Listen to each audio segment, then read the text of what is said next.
அந்த காலத்தில் அண்ணாமலை ரெட்டியார்னு ஒருத்தர் இருந்தார். அவர் வெங்கனூர் அப்படிங்கிற கிராமத்தில் இருந்தார். அங்கேருந்து விருத்தாசலம் கோவிலுக்கு தவறாமல் போயிட்டு வந்துக்கிட்டு இருந்தார். இடையில வெள்ளாறு, அதில் ஒரு சமயம் வெள்ளம் வந்துட்டுது. இவரால் போக முடியல. அதோட விளைவு வெங்கனூர்லேயே ஒரு கோவில் கட்டணும் அப்படின்னு முடிவு பண்ணார், சிவாலயம்.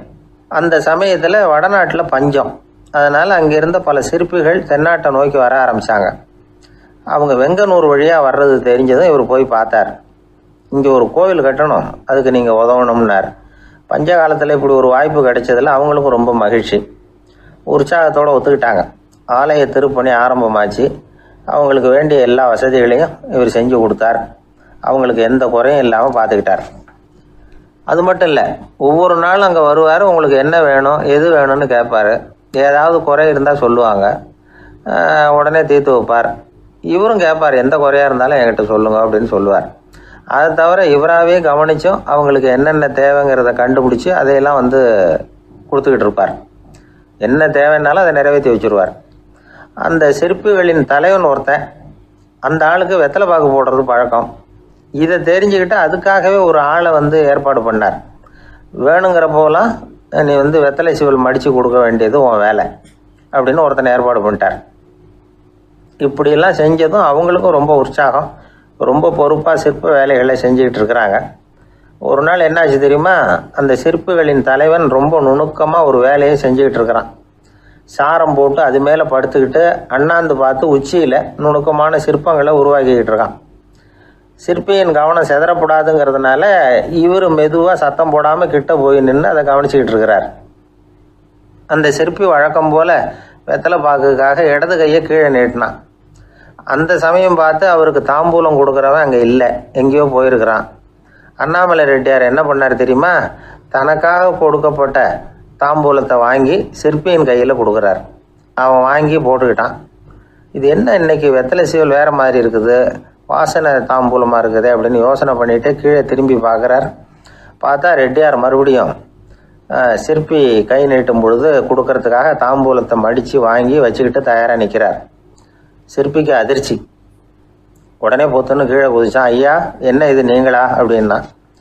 இவர் சொன்னார், நான் ஒன்றும் தப்பு பண்ணலையே, உன்னுடைய கை புண்ணியம் செஞ்ச கை, கோயில் கட்டுற கை, அந்த கைக்கு தாம்பூலம் கொடுக்கறதுல என்ன தப்பு அப்படின்னாராம்.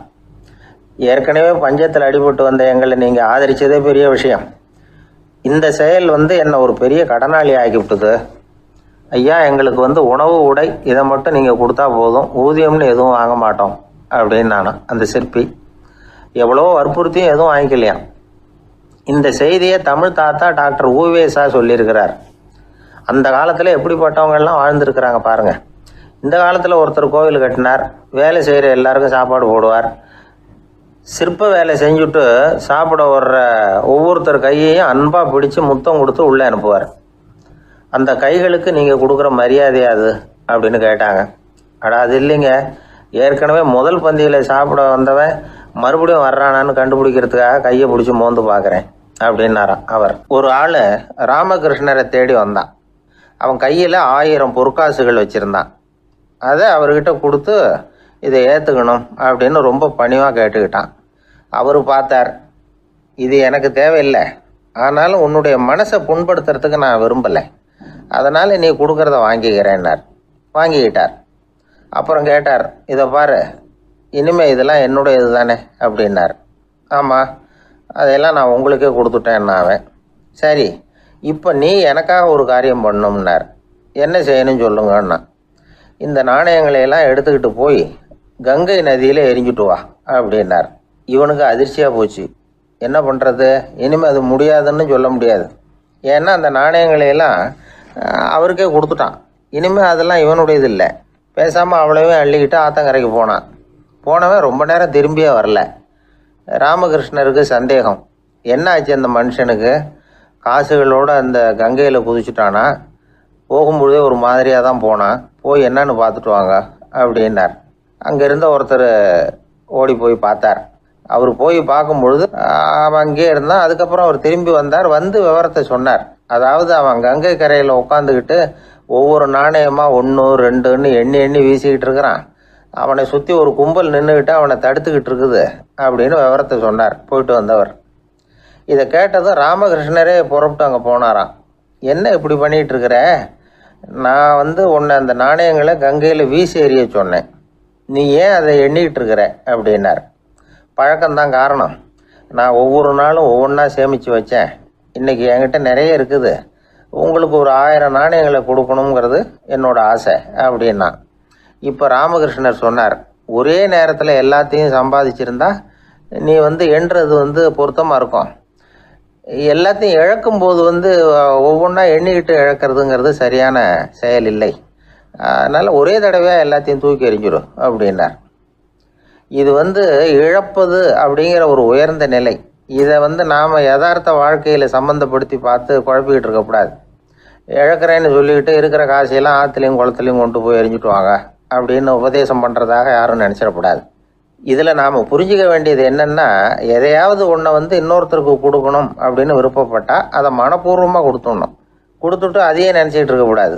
நம்மால் ஒருத்தர் ஒரு 100 ரூபா நோட்டை தன்னுடைய நண்பர் ஒருத்தர்கிட்ட கொடுத்து, இது உனக்கு தான் வச்சுக்கோ அப்படின்னார். அவர் பார்த்தார், இது இனிமேல் எனக்கு தானே சொந்தம் அப்படின்னார். ஆமான்னார் அவர். அப்படின்னா எனக்காக நீ ஒரு உதவி செய்யணும்னார். சொல்லுங்கள் செய்கிறேன்னார் அவர். இந்த 100 ரூபா நோட்டை தீ வச்சு கொளுத்தி விடுனார். இவர் அதிர்ச்சியாகி அவரை பார்த்தார். இப்போ அவர் சொன்னார், நீ எனக்கு அன்பாக கொடுத்தது இது. இந்த நோட்டு கள்ள நோட்டுங்கிறது எனக்கு முன்னாடியே தெரியும். சீக்கிரம் கொளுத்தி விடு, அதுதான் நம்ம 2 பேருக்குமே நல்லது அப்படின்னாராம் அவர். ஒரு தந்தை தன்னோட பிள்ளைய ரொம்ப தைரியசாலியாக வளர்க்கணும்னு ஆசைப்பட்டார். அதுக்காக அவனை கூப்பிட்டு உட்கார வச்சு இப்படி உபதேசம் பண்ணார். இதை பாருப்பா, நான் உன்னாட்டம் இருக்கிறப்போலாம் எதுக்கும் பயப்பட மாட்டேன், ரொம்ப துணிச்சலாக இருப்பேன். ஒரு நாள் ஒரு அப்பாவி எலிய ஒரு பூனை துரத்திட்டு ஓடிச்சு. நான் உடனே என்ன செஞ்சேன் தெரியுமா? அந்த பூனையை பிடிச்சேன், அது வாலில் ஒரு பட்டாசு சரத்தை கட்டினேன், கொளுத்தி விட்டேன். படபடன்னு வெடிக்க ஆரம்பிச்சுட்டுது. அது துள்ளிக்கிட்டு அங்கேயும் இங்கேயும் ஓடி இருக்கு பாரு ஓட்டம், ரொம்ப தமாஷு அப்படின்னார் அப்பா. இப்படி சொல்லிவிட்டு பையனை பார்த்து, இதை கேட்கறதுக்கு உனக்கும் துணிச்சல் வருதா? நான் என்னுடைய செயலை நீ கேட்குறப்போ உனக்கு துணிச்சல் வருதா அப்படின்னு கேட்டார். வருதுன்னா பையன். எப்படின்னா அப்படிங்கிற விவரத்தையும் சொன்னான் அவன். அதாவது எலியை விரட்டினத்துக்காக பூனை வாலில் பட்டாசு கொளுத்துனீங்க நீங்கள், பூனையை விரட்டினத்துக்காக உங்கள் கழுத்தில் பட்டாசு சரத்தை மாட்டினா என்னென்னு தோணுது எனக்கு அப்படின்னு நான் பையன். பையனோட துணிச்சல் அப்பாவே நடுங்க வச்சுட்டுது. அது சரி, ஒரு அப்பா பிள்ளைக்கு இப்படியா உபதேசம் பண்ணுறது? எல்லாருக்கிட்டையும் அன்பாக பழகிறது எப்படி அப்படின்னு சொல்லி கொடுக்கணும். பிஞ்சு உள்ளங்களில் நஞ்சை தூவலாமா? ஒரு நாள் விநாயகர் ஒரு பூனையோடு விளையாடிக்கிட்டு இருந்தாராம். அப்படி ஆசையாக விளையாடிக்கிட்டு இருந்தப்ப அவரோட கை நகம் தவறுதெல்லாம் பூனையோட முகத்தில் பட்டுவிட்டு தான். அது ஒரு சின்ன கீறலை உண்டாகி விட்டுது. அப்பா அவர் அதை ஒரு பெருசாக நினைக்கல. கொஞ்ச நேரத்துக்கு அப்புறம் விநாயகர் வீட்டுக்கு வந்தார். அவங்க அம்மா பார்வதி தேவியை பார்த்தார். பார்வதி தேவி கன்னத்தில் விரலால் கீறினது மாதிரி ஒரு அடையாளம் இருந்தது. விநாயகருக்கு அதிர்ச்சி, ஆச்சரியம்.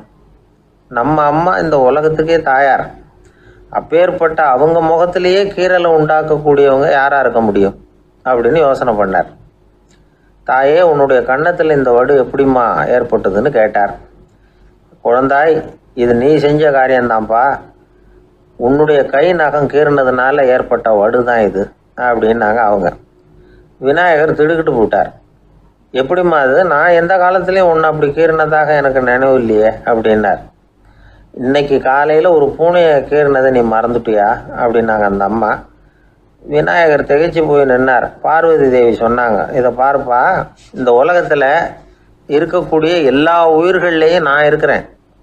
நான் தான் இந்த உலகமாக ஆகியிருக்கிறேன். ஆகையினால நீ யாரை துன்புறுத்தினாலும் அது உண்மையிலேயே என்ன துன்புறுத்தினதாக தான் முடியும் அப்படின்னாங்க. விநாயகர் மனசுக்குள்ளே ஒரு வெளிச்சம் ஏற்பட்டு தான். அதுக்கப்புறம் அவர் யாரையுமே கல்யாணம் பண்ணிக்காததுக்கு அதுதான் காரணமாக. இந்த உலகத்தில் எல்லாரையும், இங்கே இருக்கிற எல்லாத்தையும் தாயின் வடிவமாக அவர் பார்க்க ஆரம்பிச்சிட்டாராம். குருதேவர் ராமகிருஷ்ணர் இந்த கதையை எடுத்து சொல்லியிருக்கிறார். நபிகள் நாயகம் ஒரு தடவை ஒரு நாற்காலியில் உட்காந்து என்னமோ யோசனை பண்ணிகிட்டு இருந்திருக்கிறார். அப்போ அவரோட உடையில் ஒரு கீழ்ப்பகுதி தரையில் படிஞ்சு கிடந்திருக்குது. அங்கே விளையாடிக்கிட்டு இருந்த ஒரு பூனை அது மேலே படுத்து தூங்கி போச்சு. தொழுகை செய்ய வேண்டிய நேரம் வந்துட்டது. நபிகள் நாயகம் எழுந்திருக்க பார்த்தார். அப்போ தான் பூனை தன்னோட உடை மேலே படுத்து தூங்கிட்டு இருக்கிறது கண்ணில் படுது. பூனையோட தூக்கத்தை கலைக்க விரும்பல. அவர் தன்னுடைய சகோதரியை கூப்பிட்டார். ஒரு கத்திரிக்கோல் எடுத்துகிட்டு வர சொன்னார்.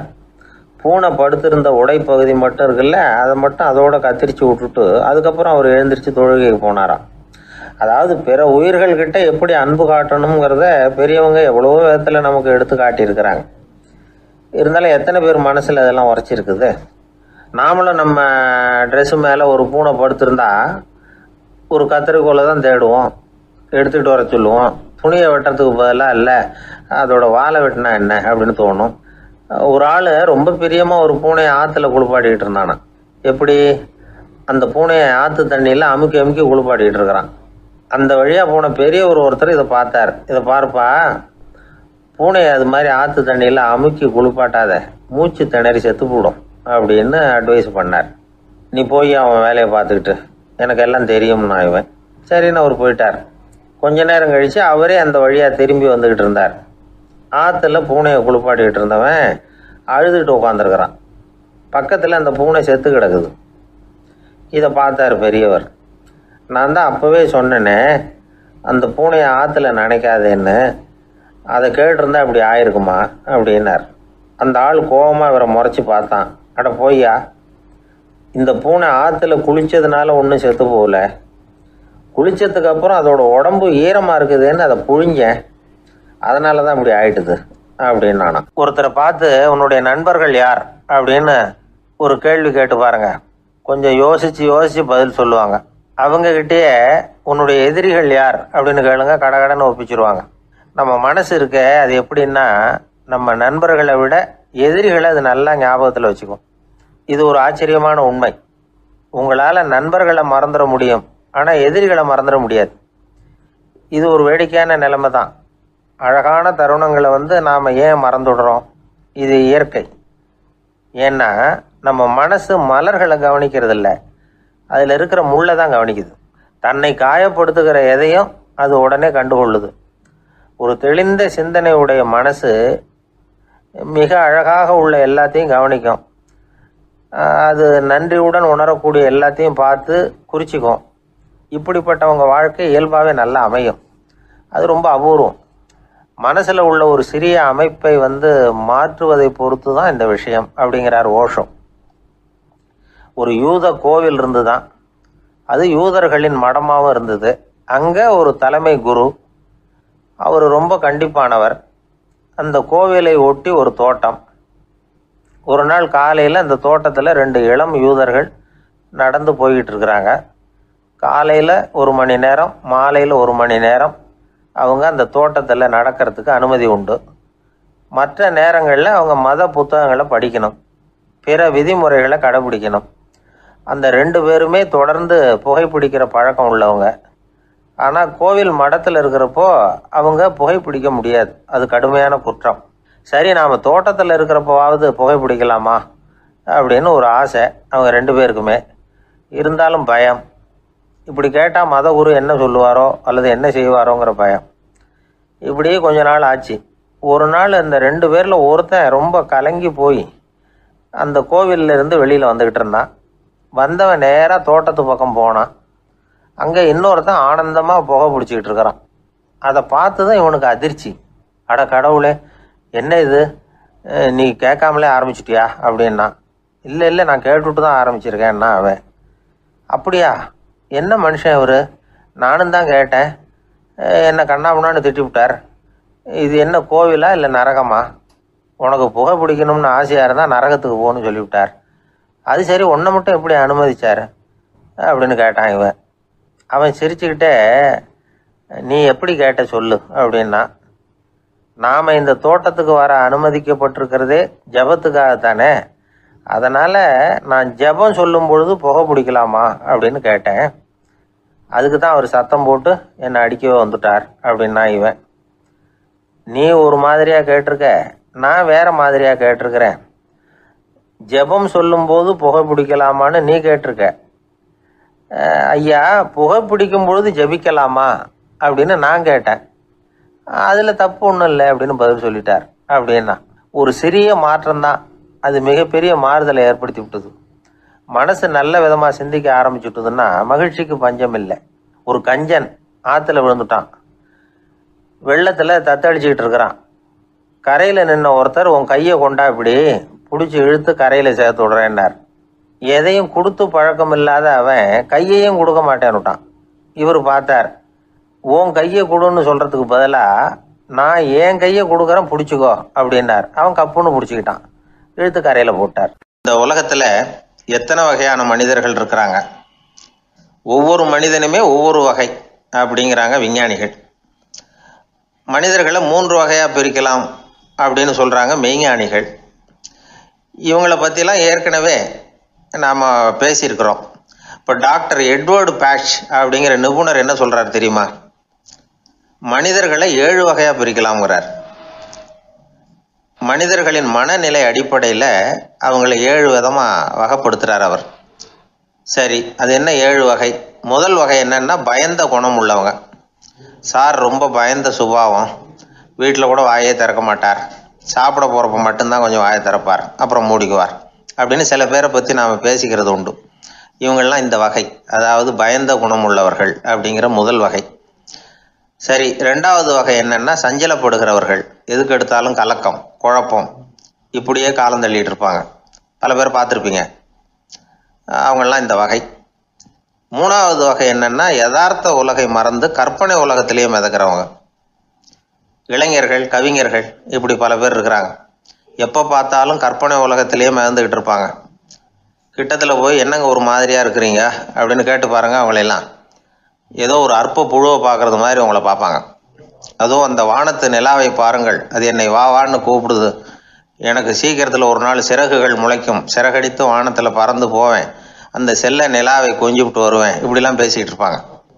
கொஞ்சிறது அப்புறம் இருக்கட்டும், இப்போ கஞ்சிக்கு வழியே பாருப்பா அப்படின்னா அதை காதில் வாங்க மாட்டாங்க. நாம் ஏதோ இந்த உலகத்தை அனுபவிக்க தெரியாதவர்கள் மாதிரி நம்மளை அவங்க கவனிப்பாங்க. இப்படி ஒரு ரகம். 4வது வகை மனிதர்கள் எப்படின்னா, இவங்க தனிமை உணர்வு மிக்கவர்கள். இவங்க மற்றவங்களோட இயல்பாக நெருங்கி பழகிறதில்ல, தான் உண்டு தன்னுடைய வேலை உண்டுன்னு இருந்துட்டு போகிறவங்க. அடுத்த வீட்டில் இருக்கிறவர் யார் அப்படின்னு கேட்டால் கூட அடுத்த வீடுன்னு ஒன்று இருக்கா அப்படிங்கிறது மாதிரி நம்ம முகத்தை பார்ப்பாங்க. அவங்ககிட்ட மேற்கொண்டு நாம் என்னத்தை பேச முடியும்? இப்படி ஒரு வகை. 5வது வகை மனிதர்கள் எப்படின்னா, இவங்க மற்றவங்க செல்வாக்குக்கு உட்பட மறுப்பவர்கள். அடுத்தவங்களோட செல்வாக்குக்கு இவங்க ஆட்படுறதில்ல. நான் யார் தெரியுமான்னு கேட்டால் அதை தெரிஞ்சுட்டு எனக்கு என்ன ஆக போகுதும்பாங்க. இவங்கெல்லாம் அந்த ரகம். 6வது வகை மனிதர்கள் எப்பவும் எதுலேயும் பற்றில்லாமல் இருக்கிறவங்க. இது ஒரு துறவு மனப்பான்மை. இயல்பாகவே சில பேர் இப்படி உண்டு, அவங்களுக்கு எதுலேயும் ஒரு ஈடுபாடு இருக்காது. அப்படிப்பட்டவங்கெல்லாம் 6வது வகை. 7வது வகை மனிதர்கள் மற்றவங்க கவலையை தன்னுடையதாக ஆக்கிக்கிட்டு கவலைப்படுறவங்க. இவங்கெல்லாம் மகாத்மாக்கள். தாம் வேறு அடுத்தவங்க வேறு அப்படிங்கிற எண்ணம் இவங்களுக்கு வர்றதில்லை. அதனால் அடுத்தவங்களுக்கு ஒரு துன்பம் வந்ததுன்னா இவங்களால சும்மா இருக்க முடியறதில்ல. ஆகக்கூடி இப்படி 7 விதமான மனிதர்களை அடையாளம் காட்டுறார் அந்த நிபுணர். இதில் நாம் எந்த வகையில் வர்றோம் அப்படிங்கிறத நாம் தான் அடையாளம் கண்டுபிடிக்கணும். எனக்கு தெரிஞ்ச ஒரு மனிதர் உண்டு. அவர் ஒரு வித்தியாசமான வகை. எதையும் நடைமுறை சாத்தியமாக சிந்திக்கிறவர். எப்பவும் அடுத்தவங்களும் நல்லா இருக்கணும், நாமும் நல்லா இருக்கணும் அப்படின்னு ஆசைப்படுறவர். அவருக்கு ஒரு சமயம் திடீர்னு உடம்பு சுகம் இல்லாமல் போயிட்டுது. டாக்டர்கிட்ட போனார், பணம் கொடுத்தார், வைத்தியம் பார்த்துக்கிட்டார். அவர் எழுதி கொடுத்த மருந்து சீட்டை வாங்கினார். ஒரு மருந்து கடைக்கு போனார், பணம் கொடுத்தார், மருந்து வாங்கினார். அதை எடுத்துகிட்டு வீட்டுக்கு வந்தார். அதுக்கப்புறம் அந்த மருந்து அவர் சாப்பிட்ணும்ல, சாப்பிடவே இல்லை, அப்படியே சும்மா வச்சுட்டார். அவரை பார்த்து கேட்டேன், ஏன் சார் இப்படி பண்ணுறீங்க, வீண் செலவு தானே இது, நீங்கள் ஏன் டாக்டர்கிட்ட போய் பணம் செலவு பண்ணினீங்கன்னு கேட்டேன். அவர் சொன்னார், டாக்டர் வாழணும் இல்லையா, அதனால தான் அப்படின்னார். சரி, அப்புறம் ஏன் மருந்து வாங்கினீங்க அப்படின்னு கேட்டேன். மருந்து கடைக்காரர் வாழணும் இல்லையா, அதனால தான் அப்படின்னார். சரி, அப்புறம் ஏன் வாங்கின மருந்து சாப்பிடாம வச்சுட்டீங்க அப்படின்னதுக்கு, நான் வாழணும் இல்லையா அதனால தான் அப்படின்னார். இவர் வாழ்க்கையை புரிஞ்சுக்கிட்டவர். இப்படி வாழ்க்கையை புரிந்து கொண்டு வாழ தெரிஞ்சுக்கணும். எந்த வகை மனிதர் நாம் அப்படிங்கிறத புரிஞ்சுக்கிட்டு வாழ்ந்தோம்னா வாழ்க்கையில் வெற்றி நிச்சயம். அது ஒரு புகைவண்டி நிலையம். அங்கே ஒருத்தர் காலார நடந்து வந்துக்கிட்டு இருந்தார். அவர் தன்னுடைய வீட்டில் உட்காந்து ரொம்ப நேரம் எழுதுவார். எழுதுகிற நேரம் போக மற்ற நேரங்களில் தம்முடைய சொந்த வயல்களில் வேலை பார்ப்பார். அது முடிஞ்சதும் என்ன பண்ணுவார்னா பக்கத்தில் இருக்கிற புகை வண்டி நிலையத்துக்கு போவார். அங்கே கொஞ்சம் நேரம் அப்படியே காலாரம் நடந்து வருவார். இது அவருடைய அன்றாட வழக்கம். அன்னைக்கு அது மாதிரி தான் அவர் நடந்து வந்துக்கிட்டு இருக்கிறார். அந்த சமயத்தில் அங்கே நடைமேடையில் ஒரு அம்மையார் நின்றுட்டு இருக்கிறாங்க. இவரை கண்டதும் கையை தட்டி கூப்பிட்டாங்க. இங்கே கொஞ்சம் வர முடியுமா அப்படின்னாங்க. இவர் போனார்.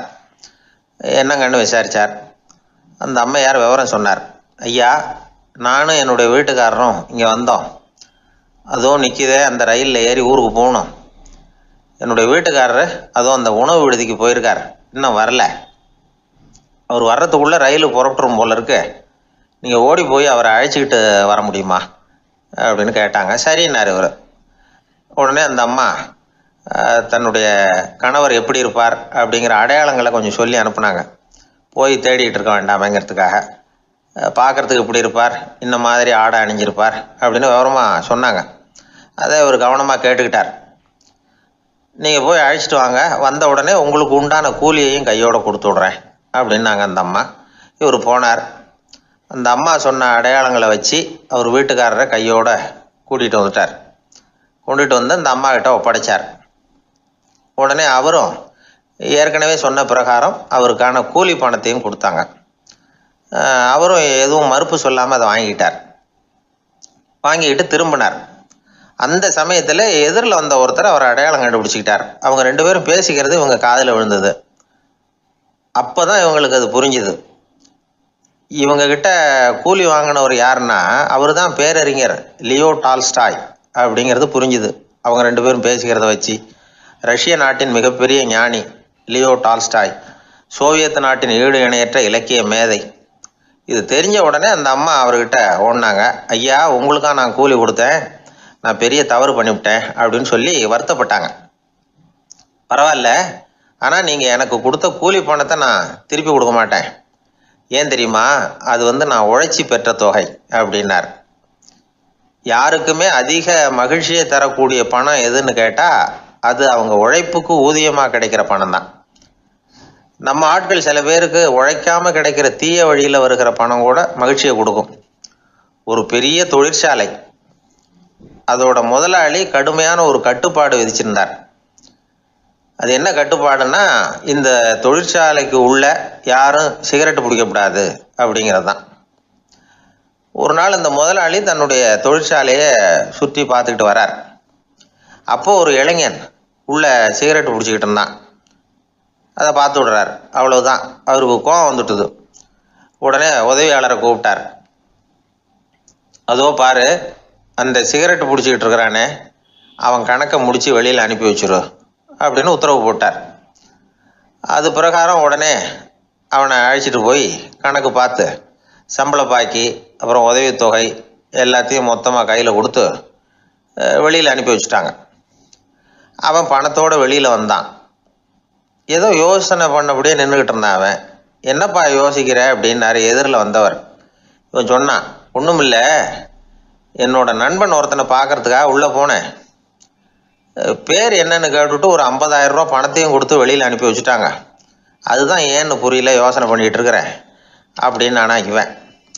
அதனால் நாம் உழைச்சி சம்பாதிக்கிற பணம் தான் உயர்வு, சும்மா வர்ற பணம்லாம் மகிழ்ச்சியை தராது அப்படிங்கிறத புரிஞ்சுக்கணும்.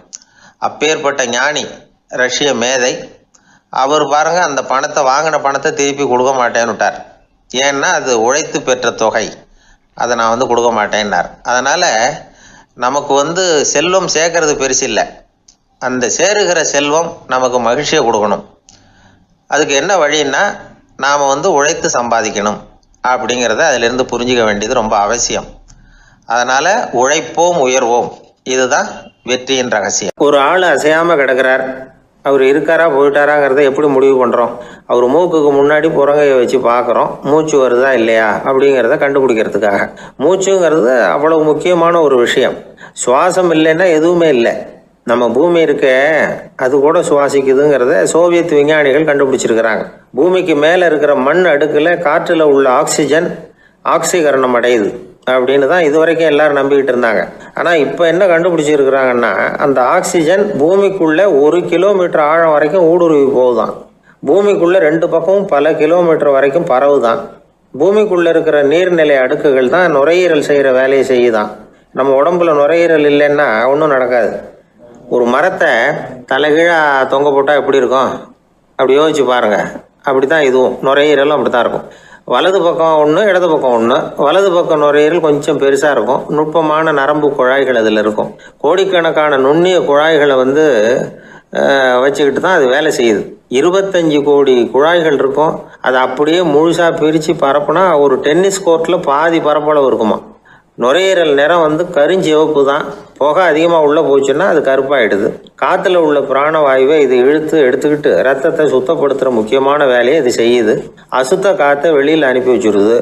ஒருத்தர் வேகமாக ஓடி வரார், அவருக்கு மூச்சு இறைக்கும். பயங்கரமாக எதையாவது பார்த்து விடுறார், உடனே மூர்ச்சி ஆகிடுவார். இது மாதிரி சமயங்களில் வேறு எந்த தூண்டுதலும் இல்லாமல் நுரையீரல் தானாகவே இயங்கும். இப்படி ஒரு அவசியம் ஏற்படுறப்போ இயக்கத்தை தூண்டி விடுற முக்கியமான இணைப்பு மூளைக்கு கீழே முதுகு எலும்புக்கு மேற்பகுதியில் இருக்குது. அது உடனே சுவாசத்துக்கு அவசர உதவியை கொடுக்குது. இப்போ ஒருத்தர் பேசாமல் உட்காந்துருக்கார். இந்த சமயத்தில் அவருக்கு 1 பங்கு காற்று தேவைப்படுதுன்னு வச்சுக்கோங்க. அவர் எழுந்திரிச்சு நடக்கும் பொழுது 1.5 மடங்கு தேவைப்படும். ஓடுனாருன்னா 3 மடங்கு தேவைப்படும். படுத்துருக்கிறப்ப 1/2 மடங்கு தான் தேவைப்படும். இதுக்கு நிமிஷத்துக்கு 16 தடவை மூச்சு விட்டாகணும். இப்படி சாதாரணமாக உள்ளே இழுக்கிற காற்று கொஞ்சம்தான் இருந்தாலும் இது மாதிரி 8 மடங்கு காற்றை உள்ளே இழுத்து வச்சுக்கிற சாமர்த்தியம் நுரையீரலுக்கு இருக்குதான். தண்ணி, நுண்கிருமிகள், ரசாயன பொருள் இப்படி எது உள்ளே போனாலும் நுரையீரல் சமாளிச்சுக்கும். 30 வருஷமாக விடாத புகை பிடிக்கிறவர் தொடர்ந்து உள்ளே அனுப்பி வைக்கிற புகையை கூட சமாளிக்குதுன்னா பார்த்துங்களேன். உள்ளே போகிற புகை நுட்பமான சுவாச முடிச்சுகளை அழிச்சுடுது. கறி புகை அது மேலே படிஞ்சு உபயோகம் இல்லாமல் பண்ணிவிடுது. ஆனாலும் தேவைக்கு அதிகமாக 8 மடங்கு கூடுதலாக சுவாச முடிச்சுகள் நம்ம உடம்புக்குள்ளே இருக்கிறதுனால சமாளிக்க முடியுது. சமாளிக்க முடியலன்னா சில சமயம் மூச்சு திணறும். அதை ஒரு எச்சரிக்கையாக எடுத்துக்கிட்டு புகை பிடிக்கிற பழக்கத்தை விட்டுடணும். அதுதான் நல்லது. ஆனால் அப்படி யார் விடுறது? இணை பிரியாத 2 நண்பர்கள் இருந்தாங்களாம். 2 பேரும் விடாமல் சிகரெட்டு குடிக்கிறவங்க. அதில் ஒருத்தன் செத்து போட்டான். இன்னொருத்தன் அதுக்கப்புறம் 2 சிகரெட்டாக குடிக்க ஆரம்பித்தானா. ஏன் இப்படி பண்ணுறேன்னு கேட்டிருக்காங்க. நான் ஒரு சிகரெட்டு தான் குடிக்கிறேன், செத்து போன என்னுடைய ஃப்ரெண்டு இருக்கானே செத்து போனவன், அவனுக்காக இன்னொரு சிகரெட்டு குடிக்கிறேன் அப்படின்னு நானா. இது ரொம்ப ஆபத்து, விட்டுடு அப்படின்னு சொல்லியிருக்காங்க. சரின்னு ஒத்துக்கிட்டான். ஆனால் அதுக்கப்புறமும் ஒரு சிகரெட் வீதமாக குடிச்சிக்கிட்டே இருந்தான். சிகரெட்டு பழக்கத்தை நீ இன்னும் விடலையான்னு கேட்டாங்களாம். அந்த பழக்கத்தை நான் எப்போ விட்டுட்டேன், இப்போ நான் குடிக்கிறது என் ஃப்ரெண்டுக்காக அப்படின்னு நானா. இவங்கெல்லாம் எப்படி திருந்துறது? வாய் விட்டு சிரிச்சா நோய் விட்டு போகும் அப்படின்னு சொல்கிறது உண்டு. அது என்ன வெறும் அலங்காரத்துக்காக சொன்ன வார்த்தையா, இல்லை அர்த்தத்தோடு சொன்ன வார்த்தையா அப்படின்னு யோசிச்சா அதில் நிஜமாகவே அர்த்தம் இருக்குதுன்னு தான் தெரியுது. ஆதாரபூர்வமாக அதுக்கு சில நிரூபணங்களும் இருக்குது. நார்மன் கசின்ஸ் அப்படின்னு ஒருத்தர் இருந்தார். அவர் ஒரு அமெரிக்க பத்திரிகை ஆசிரியர். அவருக்கு ஏதோ ஒரு விதமான அழற்சி நோய், இன்ஃப்ளமேஷன் டிசீஸ். அது டாக்டர்கள்லாம் அதுக்கு என்ன விதமான வைத்தியமும் கிடையாது அப்படின்னு சொல்லி பல இதெல்லாம் பார்த்துட்டு கடைசியாக சொல்லிவிட்டாங்க அதுக்கு வைத்தியமே இல்லைன்ட்டாங்க. டாக்டர்கள் தான் சொல்லிவிட்டாங்களே, அதனால் இது இப்படியே இருந்துட்டு போகட்டும் அப்படின்னு விட்டுற வேண்டியது தானே. ஆனால் அவர் அப்படி நினைக்கல. உடனே அவர் என்ன பண்ணார்னா, ஆஸ்பத்திரி ரூமை காலி பண்ணார். ஹோட்டலில் போய் ஒரு ரூம் எடுத்துக்கிட்டார். அங்கே போனார். தினமும் அவருக்கு பிடிச்ச தமாஷான படங்களையெல்லாம் டிவியில் போட்டு பார்த்துக்கிட்டு இருந்தார். சிரிப்பு வரக்கூடிய புத்தகங்களையெல்லாம் படித்தார். கொஞ்ச நாள் ஆச்சு, அவருக்கு இருந்த தொந்தரவு குணமாக ஆரம்பிச்சிட்டுது. இதை கேள்விப்பட்ட உடனே பழைய டாக்டர்கள்லாம் ஓடி வந்தாங்க. ஓடி வந்து பார்க்குறாங்க. அவர் உடம்பை சோதனை பண்ணி பார்க்குறாங்க. பார்த்தா அவர் உடம்பு குணமாகறதுக்கு உதவியாக இருந்தது சிரிப்பு தான் அப்படிங்கிறத விஞ்ஞானபூர்வமாக அவங்க ஒத்துக்கிட்டாங்களாம். இருந்தாலும் சிரிப்பு எந்த முறையில் எந்த விதத்தில் உதவி பண்ணுது அப்படிங்கிறத இன்னமும் சரியாக புரிஞ்சிக்க முடியல. ஆனாலும் ஒரு சில விஷயங்கள் மட்டும் புரியுது. அது என்னன்னா, சிரிப்பு சுவாசத்தை மேம்படுத்துது, ரத்த அழுத்தத்தை குறைக்குது, உடம்பு குணமாகறதுக்கே உரிய சில ஹார்மோன்கள் அதிகமாக உருவாகி வர்றதுக்கு வழி செய்யுது. இந்த அளவுக்கு தான் சிரிப்போட செயல்பாட்டை நாம் புரிஞ்சிக்க முடியுது. இருந்தாலும் இதை பற்றி கண்டுபிடிக்க வேண்டியது இன்னமும் ஏராளமாக இருக்குது. அதையெல்லாம் விவரமாக கண்டுபிடிக்கிற வரைக்கும் நாம் காத்துக்கிட்டு இருக்க வேண்டியதில்லை. இப்போவே தாராளமாக சிரிக்கலாம். அதில் என்னத்துக்கு சிக்கணும்? காசா பணமா? சிரிப்புன்னா ஹாஹான்னு சத்தம் போட்டு சிரிச்சாதான் உடம்புக்கு நல்லதுன்னு இல்லை. லேசான புன்னகை கூட உடம்புக்கு நல்லது செய்யுமா. லேசாக புன்னகை பூத்தா அந்த சமயத்தில் நாம் எப்படி ஆகுது, நம்ம உடம்பு பூரா அமைதி அடையுதான். இதையும் ஆதாரபூர்வமாக கண்டுபிடிச்சி தான் சொல்கிறாங்க. எப்போவாவது மனசு சங்கடமாக இருக்கிறப்போ கொஞ்சம் முயற்சி பண்ணி முகத்தில் புன்னகையை கொண்டுகிட்டு வந்து பாருங்கள். அதோட சுகம் வந்து உங்களுக்கு அனுபவித்து பார்த்தா தான் தெரியும். கண்ணும் உதடும் மலரும் பொழுது இருக்கிற ஆனந்தமே ஆனந்தம் அப்படிங்கிறாங்க அனுபவித்து பார்த்தவங்க. வாழ்க்கையில் நாம் தமாஷா இருக்கணும்னா அதுக்கு சில வழிகளையும் அவங்க சொல்லி வச்சிருக்கிறாங்க. முதல்ல நீங்கள் உற்சாகமாக இருக்கிறவங்க கூடவே அதிகமாக பழகணும், அவங்க கூடவே அதிக நேரம் இருக்கிறது மாதிரி பார்த்துக்கணும். அழுது வடிகிறவங்ககிட்டயே இருக்கக்கூடாது, அவங்கள அவாய்டு பண்ணுங்க, அவங்கள விட்டு விலகி வந்துடுங்க. உங்கள் முன்னாடி இருக்கிறவர் எப்பவும் மூஞ்சியை தொங்க போட்டுக்கிட்டே இருக்கிறவராக இருந்தால் கொஞ்ச நாளில் உங்கள் முகமும் அப்படியே ஆகிடுமா, ஜாக்கிரதையாக இருக்கணுமா. ரெண்டாவது, எடுத்ததுக்கெல்லாம் சீரியஸ் ஆகிடக்கூடாது, எதையும் நிதானமாக வந்து யோசிக்கணும். அடுத்தவங்க நம்மளை மதிக்கணுங்கிறதுக்காக நாம் பகட்டாக நடந்துக்கிறதுக்கு ஆசைப்படக்கூடாது.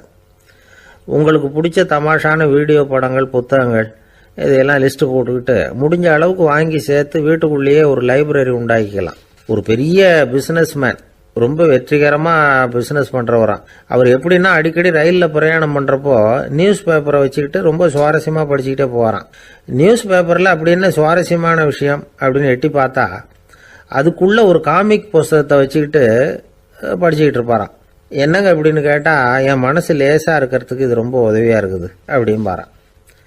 அது ஒரு பக்கம் இருக்கட்டும். சிரிப்புன்னா எல்லா விதமான தமாஷும் உடம்புக்கு நல்லதுன்னு நினச்சிடக்கூடாதான். ஜேம்ஸ் கரோல் அப்படிங்கிற அமெரிக்க உளவியல் நிபுணர் என்ன சொல்கிறார் தெரியுமா? அடுத்தவங்களை குறை சொல்கிறது, கேலி பண்ணுறது, நையாண்டி பண்ணுறது, இது மாதிரியான நகைச்சுவையெல்லாம் நல்லது செய்கிறது இல்லைங்கிறார் அவர். அடுத்தவங்களை தொந்தரவு பண்ணாத ஜோக்குகள் தான் எப்பவும் நல்லது. யாராவது ஜோக்கு சொன்னால் தாராளமாக சிரிக்கணும். ஒருத்தர் வந்தார், இன்னொருத்தரை கூட அழைச்சிக்கிட்டு வந்து என்கிட்ட காட்டினார். அவர் தன்னுடைய முகத்தை ரொம்ப சீரியஸாக வச்சுக்கிட்டு இருந்தார். என்னங்க விஷயம் அப்படின்னு விசாரித்தோம். வந்தவர் எங்களை பார்த்து சொன்னார், சார், இவர் கூட ஒரு பெரிய ப்ராப்ளம்னார். என்னன்னு, ஏதாவது ஒரு ஜோக்கு சொன்னால் உடனே சத்தம் போட்டு சிரிக்க ஆரம்பிச்சுடுறார் சார் அப்படின்னார். ஜோக்கை கேட்டுட்டு சிரிக்க ஆரம்பித்தா அது ப்ராப்ளம் இல்லையே அப்படின்னு சொன்னோம். சிரிக்க ஆரம்பிக்கிறது ப்ராப்ளம் இல்லை சார், ஆனால் அப்படி ஆரம்பிக்கிற சிரிப்பை அதுக்கப்புறம் நிறுத்தவே மாட்டேங்கிறார். நாள் கணக்கில் அது பாட்டுக்கு போயிட்டுருக்கு, அதுதான் ப்ராப்ளம் அப்படின்னார் அவர். ஒரு ஊரில் ஒரு மன்னர் இருந்தார். அவர் பக்கத்து தேசத்து மேலே படையெடுக்கணும்னு நினச்சிக்கிட்டு இருந்தார். அதையும் தன்னுடைய நாட்டோட சேர்த்துக்கணுங்கிற ஆசை. எப்போ படையெடுக்கலாம்னு யோசிச்சுக்கிட்டு இருந்தார். இப்படி யோசிச்சுக்கிட்டு இருந்த சமயத்தில் ஒரு பெரியவர் அவரை தேடிட்டு வந்தார். அவர் அடிக்கடி வருவார், அவர்கிட்ட பேசிக்கிட்டு இருப்பார். இப்போவும் அப்படி தான் வந்தார். என்ன மன்னா யோசனைன்னாரு. இவர் தன்னுடைய யோசனையை சொன்னார். இந்த சமயத்தில் மன்னருக்கு தாகம் எடுத்தது, தண்ணி குடிக்கணும் போல இருந்தது. உடனே அங்கே இருந்த ஒரு அரண்மனை பணியாளரை கூப்பிட்டார். போய் கொஞ்சம் தண்ணி கொண்டு வாப்பா அப்படின்னார். அந்த பணியாளர் போனார், ஒரு கோலையில் தண்ணி கொண்டு வந்தார். ராஜா கிட்ட நீட்டினார். ராஜா அதை வாங்கி குடிக்கிறதுக்காக வாய்கிட்ட கொண்டுட்டு போனார். அந்த நேரம் பார்த்து, மன்னா கொஞ்சம் பொறுங்கன்னார் இந்த பெரியவர். ஆவலோட குடிக்க போன மன்னர் அப்படியே நிறுத்திக்கிட்டு பெரியவரை பார்த்தார். இப்போ அந்த பெரியவர் சொன்னார், மன்னா, இப்போ உங்களை விட வலிமை உள்ள ஒரு சக்தி உங்களுக்கு தண்ணி கொடுக்க மறுத்துடுதுன்னு வைங்க, உங்களை குடிக்க விடாமல் தடுத்துடுது அப்படின்னா, இப்போ இந்த ஒரு கோவள தண்ணீரை வந்து என்ன விலை கொடுத்து வாங்குவீங்க அப்படின்னு கேட்டார். இப்போ எனக்கு இருக்கிற தாகத்துக்கு என்னுடைய அரசாங்கத்தில் பாதியையாவது கொடுத்து இந்த தண்ணியை வாங்கறதுக்கு தயங்க மாட்டேன்னார் அவர். சரி, இப்போ அந்த தண்ணியை குடிங்கன்னார் பெரியவர். மன்னர் ஆவலோடு அந்த தண்ணியை குடிச்சு முடித்தார். அதுக்கப்புறம் கொஞ்ச நேரம் தன்னுடைய படையெடுப்பை பற்றி சொல்லிக்கிட்டு இருந்தார். கொஞ்ச நேரம் கழித்து மறுபடியும் இந்த பெரியவர் கேட்டார், மன்னா, இப்போ நீங்கள் ஒரு கோவள தண்ணீரை வந்து குடிச்சு முடிச்சுட்டீங்க. இப்போ அந்த தண்ணீர் உங்கள் உடம்பை விட்டு வெளியில் வரக்கூடிய பாதை அடப்பட்டு போச்சு அப்படின்னு வச்சுங்க, அதை வெளியேற்றுவதற்காக நீங்கள் எவ்வளவு செலவழிப்பீங்க அப்படின்னு கேட்டார். மன்னர் யோசனை பண்ணார். அப்படி ஒரு நிலைமை ஏற்பட்டு போச்சுன்னா என்னுடைய அரசாங்கம் பூராவையும் அதுக்கு ஈடாக தர்றதுக்கு கூட தயங்க மாட்டேன்னார்.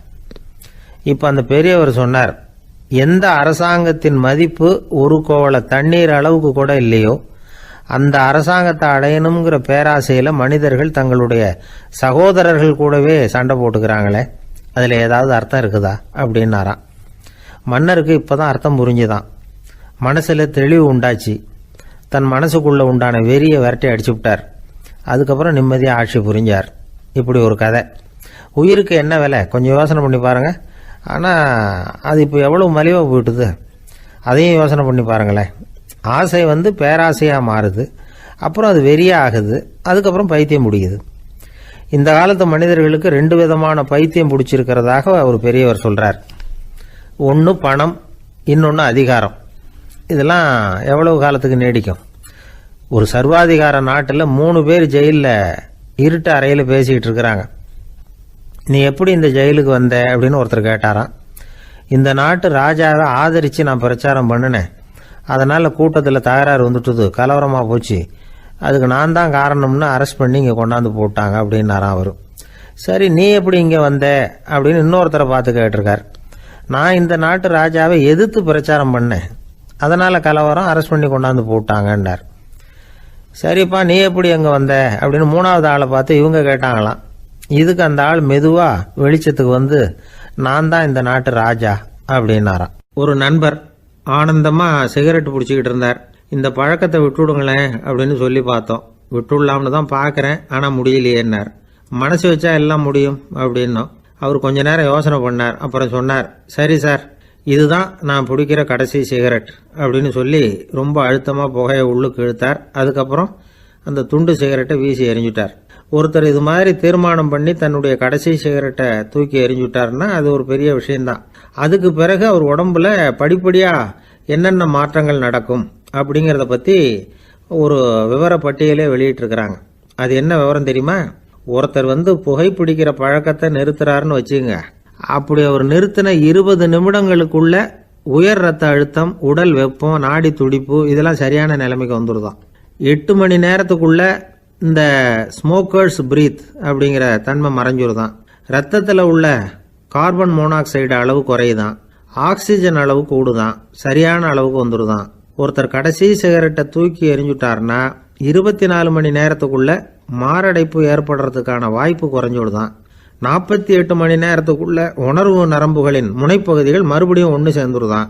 அதனால நாக்கு சுவை உணர்வு, மூக்கின் முகரும் சக்தி இதெல்லாம் மேம்படுதான், நல்ல நிலைமைக்கு வந்துடுதான். சிகரெட்டை நிறுத்தின 3 நாளுக்குள்ள மூச்சு விடுறது சுலபமாயிடுதான். இப்படி அவங்க பட்டியல் நிறைய சொல்றாங்க. 2 அல்லது 3 மாசத்துக்குள்ள என்ன ஆகும் தெரியுமா? ரத்த ஓட்டம் மேம்படுது, நடக்கிறது சுலபமாயிடுது. நுரையீரல் கொள்ளளவு 30% அதிகரிக்குது. 1லிருந்து 9 மாசத்துக்குள்ள சுவாச குறைபாடுகள் நீங்குது. நுரையீரலில் இருக்கக்கூடிய இந்த அசுத்தம் வடிகட்டும் திசுக்கள் சரியா வேலை செய்ய ஆரம்பிச்சிருது. 1 வருஷத்துக்குள்ள இந்த இதய அழுத்த நோய்க்கான வாய்ப்பு பாதியாக குறைஞ்சிருது. இந்த சிகரெட்டை நிறுத்தின 5 வருஷத்துக்குள்ள ஒரு நாளைக்கு 1 பாக்கெட் சிகரெட் பிடிக்கிறவர்களில் நுரையீரல் புற்றுநோயினால் சாகிறவர்கள் எண்ணிக்கை பாதியாக குறைஞ்சிருது. புற்றுநோய் செல்கள் சீரமைக்கப்படுது. ஆக ஒருத்தர் புகைக்கிறத விட்டுணும்னு தீர்மானம் பண்ணி தன் கையில் இருக்கிற சிகரெட்டை இதுதான் கடைசின்னு சொல்லி தூக்கி எறிஞ்சுட்டா அதுக்கப்புறம் படிப்படியாக இவ்வளவு நன்மைகளும் மாற்றங்களும் ஏற்படுறதாக இந்த அமெரிக்கன் கேன்சர் சொசைட்டி தெரிவிச்சிருக்குது. அதனால் புகைப்பழக்கம் உள்ளவங்க இதையெல்லாம் கொஞ்சம் யோசித்து பார்த்து அந்த பழக்கத்தை விட்டு விடுறது ரொம்ப நல்லது. ஆனால் அதையெல்லாம் நாம் சொன்னால் யார் கேட்குறாங்க? என்னுடைய நண்பர் ஒருத்தர் புகைப்பழக்கம் உள்ளவர், அவர் என்கிட்ட சொன்னார், சார், சிகரெட் பிடிக்கிற பழக்கத்தை விட்டு விடுறது என்னை பொறுத்த வரைக்கும் ஒன்றும் பெரிய கஷ்டமான செயல் இல்லை, அது ரொம்ப சுலபம் அப்படின்னார். எப்படி சொல்கிறீங்கன்னு கேட்டேன். நான் ஏற்கனவே 20 தடவை அந்த பழக்கத்தை விட்டுருக்கேன் சார் அப்படின்னார் ரொம்ப பெருமையாக. ஒரு குழந்தை பிறந்துதான் ஒரு வீட்டில். அந்த குழந்தைக்கு என்ன பேர் வைக்கிறதுங்கிறது ஒரு தகராறு. இந்த குழந்தைக்கு என்ன பேர் வைக்கிறதுங்கிறதுல தகராறு வந்துடுது. யார்? கணவனுக்கும் மனைவிக்கும். அவன் என்ன சொல்கிறான், எங்கள் அப்பா பேரை தான் வைக்கணுங்கிறான் அவன். இந்த அம்மா என்ன சொல்லுது, இல்லை எங்கள் அப்பா பேரை தான் வைக்கணும் அப்படிங்குது. காலையிலேருந்து சண்டை, தகராறு. எதிர்த்த வீட்டுக்காரன் பார்த்தான், இது என்ன காலையிலேருந்து எதிர்த்த வீட்டில் தகராறு நடக்குது, என்னென்னு போய் கேட்டிருக்கான். என்னம்மா உங்களுக்கு உள்ள தகராறு? காலையிலேருந்து பார்த்தேன் அப்படின்னா, ஒன்றும் இல்லைம்மா, எங்கள் குழந்தைக்கு பேர் வைக்கிறதுல எங்களுக்கு உள்ளே ஒத்து போக முடியல. நான் எங்கள் அப்பா பேரை வைக்கணுங்கிறேன், அந்த அம்மா அவங்க அப்பா பேரை வைக்கணுங்குது. அதுதான் எங்களால் குடும்பத்தில் ஒரு நிம்மதி இல்லாமல் இருக்கிறோம், தகராறு பண்ணிகிட்ருக்கோம் அப்படின்னு. ஆனால் அப்போ எதிர்த்த வீட்டுக்காரன் சொல்லியிருக்கான், எதிர்த்த வீட்டுக்காரன்னு நான் எதுக்கு இருக்கிறேன், நான் பஞ்சாயத்து பண்ணி வைக்கிறேன், உங்களுக்குள்ள என்ன இது பேர் தானே வைக்கணும், ஏன்பா உங்கள் அப்பா பேர் என்ன அப்படின்னு அவனை கேட்டிருக்கான். எங்கள் அப்பா பேர் சீனிவாசன் அப்படின்ட்டுருக்கான். இந்த அம்மாவை உங்கள் அப்பா பேர் என்னம்மா, கிருஷ்ணன் அப்படின்னு சொல்லி இவன் யோசித்து பார்த்தான். குழந்தைக்கு சீனிவாச கோபாலகிருஷ்ணன்னு பேர் வைங்க போங்க அப்படின்ட்டு போயிட்டான். ஏற்ற விட்டு தீர்த்து வச்சுட்டு போயிட்டான். போனதுக்கப்புறம் இவங்க 2 பேரும் பேசிக்கிட்டாங்க. சரி, இந்த சீனிவாசன் சரி, கிருஷ்ணன் சரி, நடுவில் கோபாலம் யார் அவன் சொல்லி அவனை போய் இழுத்துட்டு வந்தான். எழுத்து வீட்டில் போய் அது யாரா, அது இங்கே வா, அது யாரா கோபால, அது எங்கள் அப்பா பேர். நீ அதை மட்டும் எதுக்கு விட்டு வைக்கிற, அதையும் சேர்த்து வச்சுட்டு போடான்னு. அதாவது குடும்பத்தில் வந்து ஒரு கணவனும் மனைவியும் ஒரு சின்ன விஷயத்தில் கூட ஒத்து போகலைன்னா இப்படி தான் ஏற்று விட்டுக்காரன் பஞ்சாயத்துக்கு வருவான். கோபாலன்னு வந்து குறுக்க வருவான் ஒருத்தன். அப்படி அந்த அனுசரிப்புங்கிறது குடும்பத்தில் ரொம்ப அவசியம். கணவனும் மனைவி அது ஒன்றுக்கு மேலே இந்த கல்யாணம் பண்ணிக்கிறாங்க, அது ரொம்ப அவஸ்தை. ஒருவனுக்கு ஒருத்திங்கிறது நம்ம இதெல்லாம் சொல்கிறது. ஒன்றுக்கு மேற்பட்ட திருமணங்கள் வந்து சங்கடத்தில் தான் கொண்டு வந்து விடும். நிறைய சொல்லுவாங்க. உலகத்திலேயே ஒரு பெரிய இது என்ன தெரியுங்களா, இயற்கை வந்து நிர்ணயம் பண்ணுது. இப்போ வந்து நம்ம சில பேருக்கு எனக்கு பொம்பளை பிள்ளை வேண்டாம் ஆம்பளை பிள்ளை வேண்டான்னு சொல்லி இந்த ஸ்கேன் பண்ணி என்னென்னவோ பண்ணிகிட்டு இருக்கிறாங்கல்ல. ஆனால் இயற்கை வந்து அந்த 50-50 ரேஷியோவை அது வந்து மெயின்டைன் பண்ணிகிட்ருக்கு. இந்த உலகத்தில் ஒரு அதிசயமான உண்மை என்னென்னா, 116 ஆம்பளை பிள்ளை பிறந்தா 100 பொம்பளை பிள்ளை பிறகுதான். உலக அளவில் 116 ஆம்பளை பிள்ளை பிறந்தா 100 பொம்பளை பிள்ளை பிறகுது. இது எதுக்கு 16 அதிகமாக பிறகுதுன்னா, அந்த வாலிப வயசு அடையிறதுக்குள்ளே 16 செத்து போகுது. 16 அங்கங்கே ஓடுறது கொஞ்சம் முரட்டத்தனமாக போகிறதுனால செத்து போகுது. அந்த 50-50 இந்த ஒருத்தருக்கு ஒருத்தங்கிற ரேஷியோவை இயற்கை வந்து மெயின்டைன் பண்ணிகிட்டு இருக்கு. அது ஒரு பெரிய அதிசயம். அதை விட பெரிய அதிசயம் என்னென்னா, இந்த உலக யுத்தம் நடந்ததில்ல, முதல் உலக யுத்தம், 2வது யுத்தம், அப்போ பார்த்துருக்குறாங்க, கணக்கு எடுத்துருக்குறாங்க. அந்த யுத்தம் முடிஞ்ச பிறகு 116 ஆம்பளை பிள்ளைக்கு பதிலாக 160 170 பிறக்க ஆரம்பிச்சு தான். 100 பெண் குழந்தைக்கு 170 180 ஆண் குழந்தை. இது எதுக்குன்னா, அந்த போரில் செத்து போகுதில்ல ஆம்பளை பிள்ளைகள், அதை ஈடுகட்டுறதுக்காக அதிகமாக பிறக்க ஆரம்பிச்சிருக்கு. அந்த அளவுக்கு வந்து இயற்கை வந்து ஒரு பெரிய ரேஷியோவை மெயின்டைன் பண்ணுது. அதாவது ஒருவனுக்கு ஒருத்திங்கிறத அது சொல்லிகிட்டு இருக்கு. புறாவெல்லாம் வளர்த்திங்கன்னா, நான் கூட புறா வளர்த்துருக்குறேன் ஊரில். புறா வளர்த்திங்கன்னா ஒரு தடவைக்கு 2 முட்டை தான் விடும் ஒரு வீட்டுக்கு. அந்த 2 முட்டையும் குஞ்சு பறிச்சுன்னா அதில் ஒன்று வந்து ஆணாக இருக்கும், ஒன்று பொண்ணாக இருக்கும். அது எந்த முட்டை ஆண் எந்த முட்டை பெண்ணுங்கிறத இயற்கை நிர்ணயம் பண்ணுது. அதை வந்து நம்ம மாற்றவே முடியாது. ரெண்டையும் அந்த பெண்ணாவோ 2 ஆணாவோ மாற்ற முடியாது நம்ம. அதனால் அந்த இயற்கையை புரிஞ்சுக்கிட்டு நாம் நடந்துக்கணும். அதனால தான் ஒரு கணவன் ஒரு மனைவி, அதான் ஒருத்தருக்கு ஒருத்தங்கிறது. ஒன்றுக்கு மேலேனா சங்கடம் தான். ஒரு பஸ்ஸில் வந்து ரெண்டு பெண்கள் வந்துக்கிட்டு இருந்தாங்களாம். பஸ்ஸு பிரயாணம். 2 பெண்கள் வந்து பக்கத்தில் உட்காந்துருக்காங்க. அந்த கண்டக்டரை கூப்பிட்ருக்காங்க, இங்கே வாயா அப்படின்னு அந்த ஒரு அம்மா கூப்பிட்ருக்கு. என்னம்மா அப்படின்ட்டுருக்கார். வந்து இந்த ஜன்னலை திறந்து விட்டு போ அப்படின்னு. சரின்னு அதுக்கு பக்கத்தில் இருந்த ஜன்னலை திறந்து விட்டு அவர் போயிட்டார். பக்கத்தில் இருந்தம்மா உடனே இங்கே வாயா மறுபடியும் வாயான்னு கூப்பிட்ருக்கு. வந்து என்ன இந்த ஜன்னலை மூடி விட்டு போ அப்படின்ட்டுருக்கு. மூடி விட்டு போனார். மறுபடியும் அந்த முன்னாடி கூப்பிட்டது வாமா வாயான்னு மறுபடியும் கண்டக்டரை கூப்பிட்டு, என்ன இந்த பார், இந்த ஜன்னலை வந்து நீ மூடி வச்சின்னா நான் மூச்சு திணறி செத்து போடுவேன். அப்புறம் உடனே பக்கத்தில் இருந்தம்மா தபாரியா அந்த அம்மா பேச்சை கேட்டுட்டு நீ திறந்து வச்சின்னா நான் குளிர் தாங்காமல் செத்து போடுவேன் அப்படின்ட்டு அவர் தலையை பிச்சுக்கிறார் கண்டக்டர். என்னடா பெரிய ரொம்ப போச்சு, எனக்கு கொஞ்சம் தூரம் பிரயாணம், இதில் கூட அட்ஜஸ்ட் பண்ணி போகக்கூடாதா அப்படின்னு. அப்போ அந்த பஸ்ஸில் பின்னாடி ஒருத்தன் கடைசி சீட்டில் வெயில் தாங்காமல் சட்டையெல்லாம் கட்டி போட்டுட்டு ஒரு கிராமத்து ஆள் பீடி குடிச்சிட்டு வரான். அவர் கூப்பிட்ருக்கான் அந்த ஆள், அந்த கண்டக்டர் இங்கே வாயா அங்கே என்ன தகராறு அப்படின்னு. அந்த எதிர்த்து வீட்டுக்காரன் வந்தானே முன்னாடி பஞ்சாயத்துக்கு, அது மாதிரி கண்டக்டர் இங்கே வாயா, அவன் ஏன் நீ என்ன சொல்ல போகிற அப்படின்ட்டு வந்திருக்கான். சட்டையெல்லாம் கட்டி போட்டு பீடி குடிக்கிறோம், பீடி புகையை ஊதி விட்டு அங்கே என்ன தகராறு அப்படின்னு கேட்டிருக்கான். ஒன்றும் இல்லையா, அந்த அம்மா வந்து ஜன்னலை திறந்தா செத்து போவேங்கிறது, இந்த அம்மா ஜன்னலை மூடுனா செத்து போவேங்கிறது, நான் என்னையா பண்ணுறது ஒரு ஆள், இதுக்கு ஏன் கவலைப்படுறேன், நான் சொல்கிறத கேள்வி, நான் தீர்த்து வைக்கிறேன் பிரச்சனையை அப்படின்னு சொல்லிவிட்டு பீடியை எடுத்துக்கிட்டு புகையை ஊதிவிட்டு சொன்னானா, கொஞ்ச நேரம் அந்த ஜன்னலை மூடி வை, அந்த அம்மா செத்து போவோம், அப்புறம் திறந்து வை, இந்த அம்மா செத்து போவோம், நாம் நிம்மதியாக போகலாம் அப்படின்னு சொல்லிட்டு பீடி குடிக்க ஆரம்பிச்சிட்டான். அவருக்கு கோவம் வந்துட்டுது கண்டக்டருக்கு. உனக்கு என்னையா நீ பாட்டுக்கு சொல்லிட்டு போடுவ, அந்த 2 அம்மாவும் செத்து போச்சுன்னா அவங்க வீட்டுக்காரனுக்கெல்லாம் யார் பதில் சொல்கிறது அப்படின்னா, கவலையே படாத, 2 பேருக்கும் நான் தான் வீட்டுக்காரன். அதனால தான் அந்த யோசனையை சொன்னேன் அவங்ககிட்ட. அப்புறம் இதுதான் இந்த ஒன்றுக்கு மேலே போச்சுன்னா அது இயற்கைக்கு விரோதம், இப்படிலாம் ஆகும். அதனால தான் அவன் அவ்வளவு ஒன்றுமே வேண்டான்ட்டு கடைசி பெஞ்சு இதில் போய் சீட்டில் உட்காந்துக்கிட்டான். அப்படி அது இயற்கையை புரிஞ்சுக்கிட்டு வாழணுங்கிறது முக்கியம். குடும்பத்தில் வந்து கணவனுடைய பங்கு என்ன, மனைவியினுடைய பங்கு, குழந்தை குட்டிகள்லாம் சொல்லுவாங்க. அப்படி இருக்கணும். கணவன்கிறவனுக்கு நிறைய சகிப்புத்தன்மை தேவைப்படுது. இதில் ஒரு பெரிய நீதிபதி இருந்தார் சென்னையில், உண்மையாக நடந்தது. சென்னையில் ரொம்ப காலத்துக்கு முன்னாடி காந்தி இருந்த காலத்தில் சென்னையில் ஒரு நீதிபதி, அவர் ஒரு நாள் நீதி கோர்ட்லாம் விட்டு ரொம்ப கஷ்டப்பட்டு ராத்திரி சும்மா போய் உடனே வீட்டுக்கு வரல, கோர்ட்டினுடைய நடவடிக்கை முடிஞ்சு வீட்டுக்கு வராமல் போய் எங்கெங்கேயோ போய் சுற்றிவிட்டு இப்போ அந்த நண்பர்களோடு அப்படி உல்லாசமாக அப்படி கொண்டாடிவிட்டு ராத்திரிக்கு வந்திருக்கிறாரு வீட்டுக்கு 1 மணிக்கு.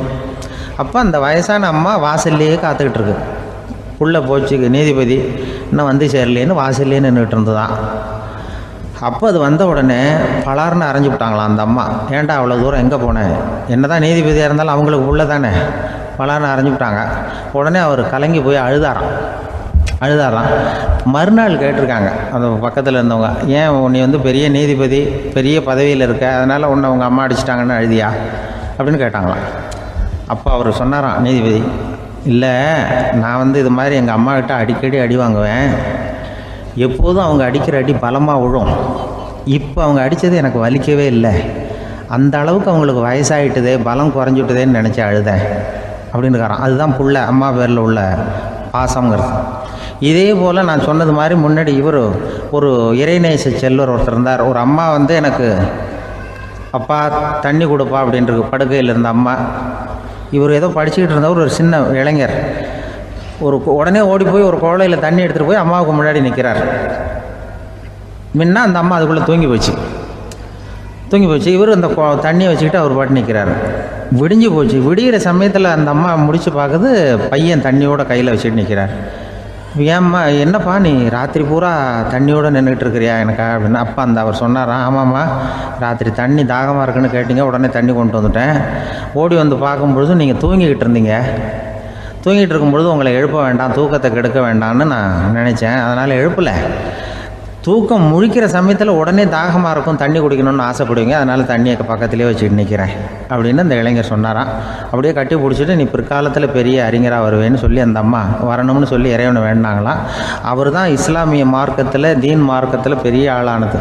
அதாவது ஷர்புதீன் யாஹ்யான்னு ஒருத்தர், அவர் பெரிய இஸ்லாமிய பேரறிஞராக வந்தார். இப்படி அம்மா பேரில் பாசமாக உள்ளவங்கள்லாம் இருந்தாங்க நிறையா. அப்படி அந்த குடும்பத்தில் வந்து அந்த பாசம் நேசம் எவ்வளவு இருக்கோ அவ்வளவுக்கு அவர்கள் உயர்வார்கள்ங்கிறது தான் நம்முடைய பெரிய இதெல்லாம் பெரியவங்கள்லாம் சொல்லியிருக்கிறது அதுதான். அதனால தான் அந்த கணவனுடைய பங்கு என்ன, மனைவியினுடைய பங்கு என்ன, பிள்ளைகளுடைய பங்கு என்னங்கிறத பற்றி ரொம்ப விவரமாக சொல்கிறதுக்காக தான் அதை பற்றி நாம் சிந்திக்க வேண்டிய நேரம் இதுங்கிறதுனால தான். கணவனுக்கு வந்து இது வந்துடக்கூடாது, அதாவது கோபம் வரக்கூடாது, நிதானம் வேணும் அப்படின்லாம் சொல்லுவாங்க. நிதானம், கணவன் வந்து கோபப்படக்கூடாதுமா. அதுக்கு நாங்கள் மனுஷனுக்கு சினம் தவிர்த்தல்னு பயிற்சியெல்லாம் கொடுக்குறாங்க. இப்போது மனுஷன் கோபப்படாமல் இருக்கணும், போகணும் வரணும், அதுக்கு சொல்லுவோம் நாங்கள். சும்மா கதை ரூபமாக சொல்கிறது. அங்கே வேதாத்திரி மகரிஷின்னு இருக்கார், அவர் இதில் வந்து சினம் தவிர்த்தல்னு பயிற்சியை கொடுப்பாங்க. குடும்ப தலைவர்கள் பெரியவங்கள்லாம் வந்து அந்த பயிற்சியை எடுத்துக்கணும். என்ன கூப்பிட்டாங்க ஒரு தரம், சினம் தவிர்த்தல்னு ஒரு பயிற்சி கொடுக்குறோம், அதில் நீ வந்து பேசுன்னாங்க. நான் சொன்னேன், நான் பயிற்சிக்கு வேணா வரேன், என்னை பேச வேண்டாம் சார், நான் வந்து பயிற்சியை கற்றுக்கிறேன். இல்லை நீ அதெல்லாம் பயிற்சி நாங்கள் கொடுக்குறோம், நீ உனக்கு என்ன தெரியுமோ சொல்லு, மனுஷன் கோவப்படாமல் இருக்கணும், அதுக்கு ஏதாவது வழி சொல்லிட்டு போ அப்படின்னு கூப்பிட்டாங்க. சரின்ட்டு போனேன். அங்கே போய் நான் சொன்னேன், இது மாதிரி எனக்கு தெரிஞ்சது ஒரு கதை மாதிரி சொன்னேன். மீனம்பாக்கம் ஏர்போர்ட், அங்கே ஜப்பானுக்கு போக வேண்டிய ஒரு பிரயாணி லக்கேஜோடு நிற்கிறார் நிறையா. இதை வாங்கி பிளேனில் ஏற்றக்கூடிய ஒரு தொழிலாளி அவர்கிட்ட ஒரு சண்டை போடுறார், அடிக்க போகிறார், திட்டுறாரு, கண்டாமலான்னு திட்டுறார். அவர் இதை ஒருத்தர் பார்த்துக்கிட்டே இருக்கார். அந்த சினம் தவிர்த்தல் பயிற்சி கொடுக்குற பேராசிரியர் ஒருத்தர் பார்த்துக்கிட்டே இருக்கார். இது எப்படி இவன் இந்த ஆள் அவ்வளவு கோபமாக அடிக்க போகிறான், திட்டுறான் அந்த பெரிய மனுஷன், இவர் பதிலுக்கு அவர் திட்டவே இல்லையே. அந்த தொழிலாளி சிரிச்சுக்கிட்டே சரி சார் அப்படின்னுட்டே இருக்கான். இவர் லக்கேஜை வாங்கி பிளேனில் ஏற்றுற தொழிலாளி இப்போ கண்ணாவுடனே அடிக்க போகிறான், திட்டுறான், முகம் செவந்து போச்சு. இவருக்கு என்ன ஆச்சரியம்னா, இந்த ஆள் இவ்வளவு கோவப்படுறான், அதை வாங்கி அந்த தொழிலாளி கொஞ்சம் கூட முகத்தில் கோபமே படலையே, சிரித்த முகத்தோடு இருக்கானே, இவன் வந்து நமக்கு பயிற்சி வகுப்பு எடுக்கலாம் போல இருக்கே அப்படின்னு இவர் நினச்சிட்டார். ரொம்ப நேரம் அவர் கத்திக்கிட்டு இருந்தார். சரி சார்ன்ட்டு அதை வாங்கிட்டு அவர் போயிட்டார். போனதுக்கப்புறம் இந்த ஆள் அப்புறம் பிளேன் வந்தது, ஏறி அவர் போயிட்டார், ஜப்பானுக்கு போயிட்டார். அதுக்கப்புறம் இந்த சினம் தவிர்த்தல் பேராசிரியர் ஓடி போய் அந்த தொழிலாளியை பிடிச்சி கொண்டு வந்தார். இந்த பாருப்பா, நான் வந்து காலையிலேருந்து பார்த்துக்கிட்டு இருக்கேன், அந்த ஆள் உன்னை அடிக்க வந்தான், திட்ட வந்தான், இவ்வளவு கோவப்படுறான், உனக்கு பதிலுக்கு நீ கோவமே படலையே, உனக்கு கோவமே வராதா, அது எப்படி நீ சினம் தவிர்க்கிறது, எப்படி உனக்கு கோவமே வரலையா அப்படின்னு கேட்டிருக்கார். அப்போ அந்த தொழிலாளி சொன்னாராம், அப்படி இல்லை சார், மனுஷன்னு பிறந்தா கோவம் படாமல் இருக்க முடியாது, எல்லாருக்கும் கோவம் வரும், அது அவங்கவுங்க வழியில் டீல் பண்ணுவாங்க, நான் அதை என் வழியில் டீல் பண்ணேன், அவ்வளோதான். அப்போ அவர் திட்டும் பொழுது உனக்கு கோபம் வந்தது தானே? வந்தது சார். அப்போ அது எப்படி டீல் பண்ணேன்னு கேட்டிருக்காரு. அப்போ இவன் சொன்னான், ஒன்றும் இல்லை சார், அந்த அந்த பிரயாணி வந்து இப்போ ஜப்பானுக்கு போயிட்டுருக்கார், அவர் லக்கேஜெலாம் அமெரிக்கா போயிட்டுருக்கு.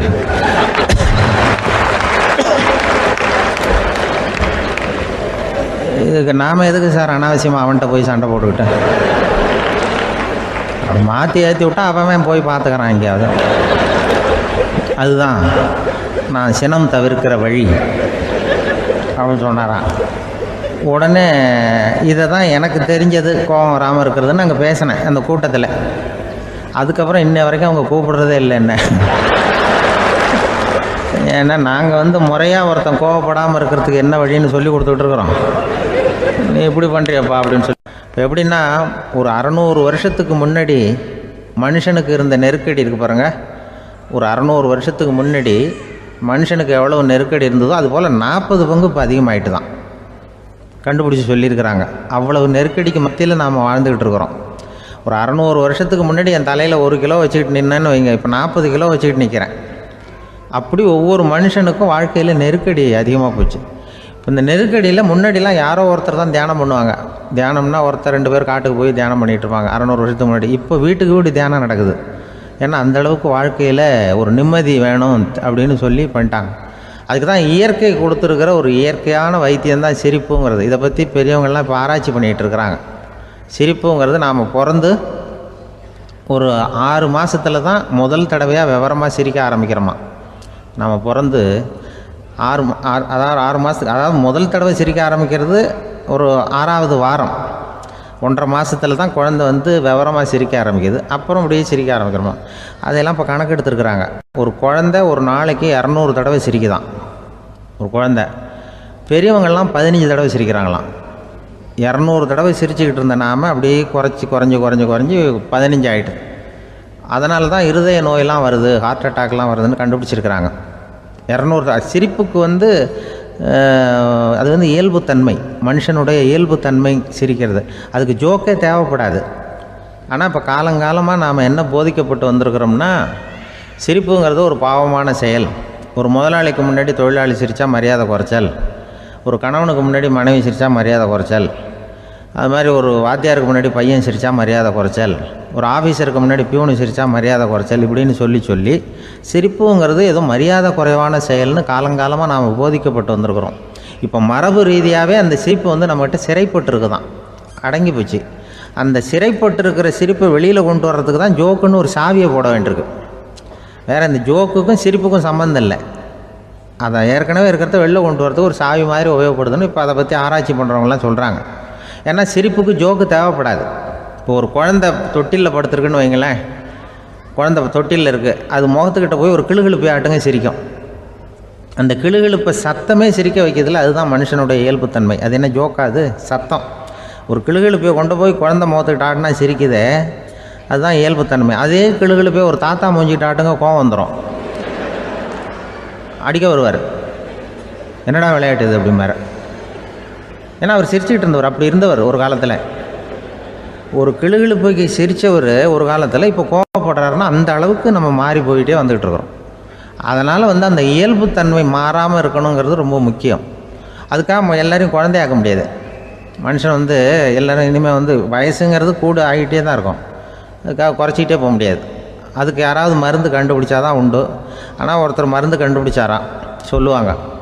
ஒரு டாக்டர் வந்து ஒரு மாத்திரை கண்டுபிடிச்சாராம். ஒரு மாத்திரை சாப்பிட்டா ஒரு வயசு குறையும், ஒரு மாத்திரை சாப்பிட்டா ஒரு வயசு குறையும் அப்படின்னு ஒரு மாத்திரையை கண்டுபிடிச்சிருக்காரு. ஒரு பாட்டி அம்மா, 90 வயசு பாட்டி, அது போயிருக்கு. அதே டாக்டர்கிட்ட போய், ஐயா எனக்கு ஒரு பாட்டில் மாத்திரை கொடுங்க, இந்த வயசு குறையிற மாத்திரை அப்படின்றது. அவர் ஒரு பாட்டில் கொடுத்தாரு மாத்திரை. பாரும்மா பாட்டியம்மா, ஒரு மாத்திரை சாப்பிட்டா ஒரு வயசு குறையும், எடுத்துகிட்டு போகணும்னு கொடுத்துருக்காரு டாக்டர்.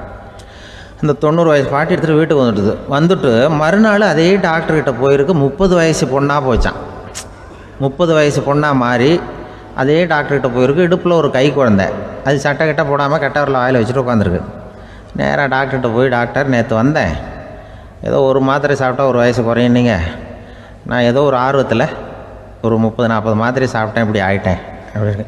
இப்போ டாக்டர் சொல்லியிருக்காரு, இதுக்கு ஏமா வருத்தப்படுற, எல்லோரும் வந்து வயசு குறையணும்னு தான் நினைக்கிறாங்க, உனக்கு வயசு குறைஞ்சிட்டுது, நீ சந்தோஷப்படு, இதுக்கே மறுபடியும் என்னட்ட வந்திருக்கிற அப்படின்னாரான் டாக்டர். அப்போ அந்த அம்மா சொல்லித்தான், என்னை பற்றி பரவாயில்ல டாக்டர், என் இடுப்பில் பாருங்கள் கை குழந்தை, இது சட்டை கிட்ட போடாமல் உட்காந்துருக்கு, கட்டவரில் வாயில் வச்சுட்டு உட்காந்துருக்கு, இது ரொம்ப ஆர்வத்தில் ஒரு 70 மாத்திரையை சாப்பிட்டு விட்டுது, இது என் வீட்டுக்காரரு. இவர் இடுப்பை விட்டு கீழே இறங்க மாட்டேங்கிறாரு. நான் எதையாவது கொடுத்து இனிமேதான் வயசை கூட்டி இறக்கி விடுவேன் டாக்டர் அப்படின்னு தான். அவர் ஏதோ நமக்கும் இதுக்கும் சம்மந்தம் இல்லைங்கிறது மாதிரி கட்டாரில் வச்சுட்டு அவர் பாட்டு உட்காந்துருக்கார். ஏதோ நமக்கு இந்த உலகமே இல்லை, நமக்கு சம்மந்தம் இல்லைங்கிற மாதிரி உட்காந்துருக்கார். இப்படியே நான் தூக்கிட்டு எங்கே அலையிறது அப்படின்னு தான். அதனால் வயசை குறைக்கிறது இயற்கைக்கு விரோதமாக நாம் பண்ண முடியாது. ஆனால் இந்த இயல்புத்தன்மை மாறாமல் வச்சுக்கலாம். குழந்தை மாதிரி மாற முடியாதே தவிர அந்த குழந்தை தன்மையோடு வாழறதுக்கு கற்றுக்கணும். அதுதான் வாழ்க்கையில் இன்பமாக வாழறதுக்கு வழி. குழந்தைத்தனமாக இருக்கக்கூடாது, குழந்தை தன்மையோடு இருக்கணும்னு சொல்லுவாங்க. குழந்தை தன்மைங்கிறது வேறு, குழந்தைத்தனம்ங்கிறது வேறு. அப்படி ஒரு மாத்திரை கண்டுபிடிச்சிட்டா இப்போ யாராவது ஒருத்தவங்க இடுப்பில் குழந்தைய தூக்கிட்டு போனால் போய் கேட்கணும், ஏம்மா இது ஏன் வீட்டுக்காரரா உன் குழந்தையா அப்படின்னு கேட்டு அதுக்கப்புறம் அவருக்கு வணக்கம் சொல்லணும். இப்படிலாம் ஆகிடும் நிலைமை. இயற்கையை நம்ம மாற்ற முடியாது, அதுக்கு தகுந்தாப்புல தான் நாம் பண்ணணும். குழந்தை தன்மையோடு வாழறதுக்கு குடும்பத்தில் குழந்தை தன்மைங்கிறது எப்படின்னா, இப்போ சில பேருக்கு அந்த குழந்தைத்தன்மை உண்டு. ஒரு வீட்டில் ஒரு புள்ள படுத்துருக்கு, அம்மா எழுப்புறாங்க, காலேஜுக்கு நேரமாச்சு எழுந்திருப்பா, காலேஜுக்கு நேரமாச்சு எழுந்திருப்பா அப்படின்ட்டு. அந்த அம்மா அந்த புள்ளை சொல்லியிருக்கு, ஐயோ எனக்கு காலேஜுக்கு போகிறதுக்கே பிடிக்கலம்மா, என்னை தொந்தரவு பண்ணாத, காலேஜுக்கு போகிறதுக்கு எனக்கு பிடிக்கல அப்படின்னு தான். அப்போ அந்த அம்மா சொல்லியிருக்கு, ஏன் உனக்கு காலேஜுக்கு போகிறதுக்கு பிடிக்கல, கல்லூரிக்கு போகிறதுக்கு, அதுக்கு 2 காரணம் சொல்லு அப்படின்னு இருக்கா. அப்போ அந்த புள்ளை சொல்லிச்சான், ஏன் பிடிக்கலன்னா கல்லூரியில் இருக்கிற வாத்தியாருக்கும் என்னை பிடிக்க மாட்டேங்குது, ஆசிரியர்களுக்கும். 2வது காரணம், கல்லூரியில் படிக்கிற மாணவர்களுக்கும் என்னை பிடிக்கல, அதனால் நான் காலேஜுக்கு போக மாட்டேன்ற குழந்தை புள்ளை சொல்லியிருக்கு. அம்மா அப்படிலாம் நீ இதுக்காக போகாமல் இருக்கக்கூடாது, நீ போய் தான் ஆகணும் அப்படின்னு பிடிவாதமாக அந்த அம்மா பிள்ளைய எழுப்புனாங்களாம். சரி, நான் எதுக்கு காலேஜ் போகணும்னு சொல்கிறேன், அதுக்கு நீ 2 காரணம் சொல்லு அப்படின்னு தான் அந்த புள்ளை. அப்போ அந்த அம்மா சொன்னாங்களாம், நீ ஏன் காலேஜுக்கு போகணும்னா, முதல் காரணம் உனக்கு வயசு 52, 2வது காரணம் நீ தான் பிரின்சிபால் அப்படின்னு தான். என்ன இருந்தாலும் அவங்க அம்மாவுக்கு அது புள்ள தானே. அதுதான் குழந்தை தன்மைங்கிறது. 52 வயசுலேயும் குழந்தை தன்மையோடு இருக்கார் பாருங்கள், அதுதான் அந்த குழந்தை தன்மையோடு வாழறது தான் வெற்றிக்கு வழின்னு சொல்லுவாங்க. ஒரு பெரிய கிராமம், அந்த கிராமத்தில் ஒரு பண்ணையார் வீடு, அதுதான் அந்த கிராமத்திலே பெரிய வீடு. ஒரு நாள் ஒரு திருடன் அந்த கிராமத்துக்கு வந்தான், சுற்றி பார்த்தான். அந்த பண்ணையார் வீடு கண்ணில் பட்டுது. இன்னைக்கு ராத்திரி இந்த வீட்டில் தான் நம்ம தொழில் ஆரம்பிக்கணும் அப்படின்னு சொல்லி அவன் முடிவு பண்ணிக்கிட்டான். ஏன்னா அதுதான் அந்த கிராமத்திலே கொஞ்சம் பெரிய வீடு, அங்கே தான் அவன் எதிர்பார்க்குறது ஏதாவது கிடைக்கும் அப்படிங்கிறது அவனுடைய முடிவு. நடு ராத்திரி அவன் மெதுவாக சுவரேறி குதித்து அந்த பெரிய வீட்டுக்குள்ளே புகுந்தான். அங்கே போய் பார்த்தா முக்கியமான இடங்கள்ல எல்லாம் காவலுக்கு ஆள் நின்றுக்கிட்டு இருக்கிறாங்க ராத்திரி நேரத்தில். சரி, இந்த வீட்டில் நம்மால் திருட முடியாது அப்படின்னு முடிவு பண்ணிட்டு மெதுவாக வந்த வழியிலேயே திரும்பி வந்தான். அந்த சமயத்தில் காலில் ஏதோ தட்டுப்பட்டுது. என்னது அப்படின்னு சொல்லி குனிஞ்சு பார்த்தா அங்கே ஒரு பெரிய வெங்காய மூட்டை அடுக்கி வச்சிருக்கிறாங்க. சரி, வந்ததுக்கு வெறுங்கையோடு திரும்ப வேண்டாமே அப்படின்னு சொல்லி கையில் இருந்த ஒரு பெரிய பை நிறைய அதை அள்ளி போட்டுக்கிட்டான். வெங்காயத்தை போட்டுக்கிட்டு புறப்படுற சமயத்தில் கப்புன்னு கழுத்தில் ஒரு கை விழுந்தது. ஆள் மாட்டிக்கிட்டான். அதாவது காவலாளிகள் அவனை பிடிச்சி வச்சுக்கிட்டாங்க. மறுநாள் காலையில் அந்த திருடனை பண்ணையார் முன்னாடி கொண்டுட்டு போய் நிறுத்தினாங்க. ஐயா, இந்த ஆள் ராத்திரி நம்ம வீட்டில் திருடுறதுக்காக வந்தான், வெங்காயத்தை அள்ளிட்டு புறப்படுறப்போ மாட்டிக்கிட்டான் அப்படின்னாங்க. அவர் பார்த்தார், என்னப்பா இவங்க சொல்கிறது உண்மைதானான்னு கேட்டார். ஆமான்னு ஒத்துக்கிட்டான் அந்த ஆள். பண்ணையார் அதுக்கப்புறம் கொஞ்சம் யோசனை பண்ணார். அப்புறமா தீர்ப்பு வழங்கினார். இதை பார்ப்பா, நீ இங்கே திருட வந்தது குற்றம், அதுக்காக நீ 100 ரூபாய் அபராதம் செலுத்தணும், அல்லது 100 கசையடிகள் வாங்கணும். அதுவும் இல்லைன்னா நீயே திருடுன அவ்வளவு வெங்காயத்தையும் பச்சையா என் கண் முன்னாடியே சாப்பிட்டுடணும். இதில் எந்த தண்டனையை ஏற்றுக்கிறது அப்படிங்கிறத பற்றி நீயே யோசனை பண்ணி முடிவு எடுத்துக்கலாம் அப்படின்னு சொல்லிவிட்டார். அதாவது இவனே முடிவு பண்ணிக்க வேண்டியது, 100 ரூபா பணம் கட்டுறியா, இல்லது சாட்டை அடி வாங்குறியா, அல்லது வெங்காயத்தை சாப்பிட்றியா, இதுதான் அவர் கொடுத்தது, நீயே முடிவு பண்ணி சொல்லுன்னு விட்டார். திருடன் கொஞ்சம் நேரம் யோசனை பண்ணி பார்த்தான். அவனுக்கு இருக்கிறதுலே ரொம்ப சுலபமாக தெரிஞ்சது இந்த வெங்காயத்தையே சாப்பிட்டுட்றேன்ட்டான். ஐயா நான் இந்த வெங்காயத்தையே சாப்பிட்டுட்றேன், அதுதான் எனக்கு கொஞ்சம் சுலபமாக தெரியுதுன்னா சரின்னு விட்டார் பண்ணையார். அப்படியே எல்லாத்தையும் கொண்டு கொட்டினாங்க. ஒவ்வொன்றா எடுத்து சாப்பிட ஆரம்பித்தான். கொஞ்ச நேரம் சுவாரஸ்யமாக சாப்பிட்டான். அதுக்கப்புறம் வாய் எரிய ஆரம்பிச்சுட்டுது, கண்ணு ரெண்டும் செவந்து போச்சு, கண்ணில் இருந்து தார தாரையாக கண்ணீர் வழிய ஆரம்பிச்சுட்டுது. ஒரே எரிச்சல், அவனால் தாக்கு பிடிக்க முடியல. வெங்காயம் பாதி கூட தீரல. பார்த்தான், சரி இது நமக்கு சரிப்பட்டு வராது அப்படின்னு முடிவு பண்ணிட்டான். ஐயா என்னை மன்னிச்சுக்கோங்க, இது என்னால் முடியாது போல இருக்கு, பேசாமல் எனக்கு 100 சாட்டை அடியே கொடுத்துருங்க அப்படின்னா. அவரும் சரின்னார். சாட்டை அடி விழ ஆரம்பிச்சிது. அதுவும் ஆரம்பத்தில் ஒரு மாதிரியாக இருந்தது. ஒரு 60 அடிகள் விழுற வரைக்கும் தாங்கினான். அதுக்கு மேலே அவனால் முடியல, தாக்கு பிடிக்க முடியல. ஐயா என்னை மன்னிச்சுக்கோங்க அப்படின்னு மறுபடியும் பண்ணையார் காலில் விழுந்தான். ஐயா இதுவும் எனக்கு சரிப்பட்டு வராது போல இருக்கு, பேசாமல் 100 ரூபா அபராதமே கட்டிவிட்றேன் அப்படின்னா. அதே மாதிரி பணத்தை எடுத்து கொடுத்துட்டு அவன் பாட்டுக்கு போனான். இப்படி ஒரு கதை உண்டு. இந்த கதையை உலக புகழ்பெற்ற மனோதத்துவ மேதை ஸ்காட் பெக் ஒரு உதாரணமாக எடுத்து சொல்கிறார். எதுக்காக அவர் எடுத்து சொல்கிறாருன்னா, இந்த முடிவெடுக்கும் திறன் அப்படிங்கிறத விளக்கிறதுக்காக. வாழ்க்கையில் முடிவெடுக்கிற திறன் நம்ம ஒவ்வொருத்தருக்கும் ரொம்ப அவசியம். எந்த சந்தர்ப்பத்தில் எப்படி முடிவெடுக்கிறோம் அப்படிங்கிறத வச்சு தான் நம்ம வாழ்க்கை அமையும். எவ்வளவு தான் பணம் இருந்தாலும் சரி, எவ்வளவு தான் படிச்சிருந்தாலும் சரி, இந்த முடிவெடுக்கிற திறன் சரியா இல்லைன்னா வாழ்க்கையில் பல சறுக்கல்களை சந்திக்க வேண்டியிருக்கும். நாம் முடிவுகள் எடுத்தால் அந்த முடிவுகளால் ஏற்படக்கூடிய விளைவுகளுக்கு நாம் பொறுப்பு ஏற்க வேண்டி இருக்குமே அப்படிங்கிற பயத்தினால முடிவெடுக்கிற அதிகாரத்தை பல சமயங்களில் நாம் மற்றவங்களுக்கு தாரவாத்து கொடுத்துட்றோம். நாமே முடிவெடுக்கக்கூடிய திறமையை வளர்த்துக்கிறது தான் ரொம்ப முக்கியம். ஒருத்தர் சொன்னார், சார் சின்ன சின்ன பிரச்சனைகள்ல எல்லாம் எங்கள் வீட்டில் என் மனைவி முடிவு எடுக்க விட்டுருவேன், பெரிய பிரச்சனைகள்ல எல்லாம் நான் தான் முடிவெடுப்பேன் அப்படின்னார். பரவாயில்லையே அப்படின்னு சொல்லி சின்ன சின்ன பிரச்சனைகள்னா எதுங்க அப்படின்னு கேட்டேன். ஒன்றும் இல்லை, இந்த வீட்டு வருமானத்தை பெருக்கிறது எப்படி, வீட்டு செலவை சரி கட்டுறது எப்படி, வீட்டு செலவுக்கு வாங்கியிருக்கிற கடனை அடைக்கிறது எப்படி, இதெல்லாம் சின்ன சின்ன பிரச்சனைகள், என் மனைவிகிட்ட முடிவெடுக்கிற விஷயத்தை விட்டுருவேன்னார். பெரிய பிரச்சனை தான் நான் எடுத்துக்குவேன்னார். அப்படின்னா பெரிய பிரச்சனைன்னா எது சார் அப்படின்னு கேட்டேன். அது என்னென்னா, இந்த உலக பொருளாதாரத்தை மேம்படுத்துறது எப்படி, 21ஆம் நூற்றாண்டில் என்னென்ன சவால்களை சந்திக்க வேண்டியிருக்கும் உலகம், இதெல்லாம் நான் பார்த்துக்குவேன் அப்படின்னார். பாருங்கள், இது பிரச்சனைகள்லேருந்து தப்பிக்கிற வழி. அதனால் வாழ்க்கையில் பிரச்சனைகளை சந்திக்கிறதுக்கு தயங்கக்கூடாது.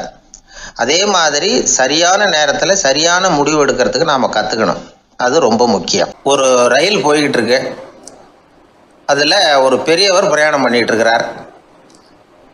எதிரில் ஒரு பெரிய அதிகாரி, ஐஏஎஸ் ஆஃபீஸர் உட்காந்துருக்கிறார். 2 பேருக்கும் முன்ன பின்ன அறிமுகம் இல்லை. அவர் வேற யாரோ, இவர் வேற யாரோ. ஒரே ரயிலில் பிரயாணம் பண்ணிகிட்டு இருக்கிறாங்க.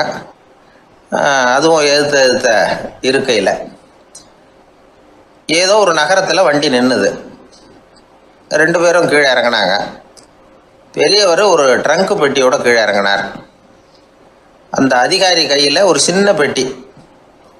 அவர் அந்த சின்ன பெட்டியை கீழே வச்சுட்டு கூலி கூலின்னு கத்திக்கிட்டு இருந்தார். இந்த பெரியவர் பார்த்தார், ஐயா இந்த பெட்டி மட்டும்தானா, இல்லை இன்னும் ஏதாவது இருக்குதா அப்படின்னு விசாரித்தார்.